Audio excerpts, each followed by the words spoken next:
Hi అండి. గుత్తి వంకాయ curry. KG వంకాయలను ఒక గిన్నెలో వాటర్ పోసుకొని సాల్ట్ వేసుకొని మధ్యలోకి ముక్కలను కోసుకోవాలి. వేరే బండి పెట్టుకొని పల్లీలు, ఎండు కొబ్బరి, నువ్వులు వేపుకోవాలి. వేగిన తర్వాత నూనె వేసుకొని వంకాయలను వేపుకోవాలి. వంకాయలు వేగిన తర్వాత స్టవ్ ఆఫ్ చేసుకొని వేరే బండి పెట్టుకొని నూనె వేసుకొని తాలింపు వేగిన తర్వాత ఉల్లిపాయ పేస్ట్ వేసుకోవాలి. అల్లం వెల్లుల్లి పేస్టు, చిన్న స్పూన్ పసుపు, ఒక స్పూన్ సాల్టు, సరిపడినంత కారము, నువ్వులు, కొబ్బరి పొడి,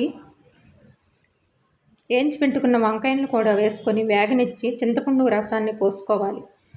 కాసేపు ఉడికించుకోవాలి. గుత్తి వంకాయ కర్రీ రెడీ.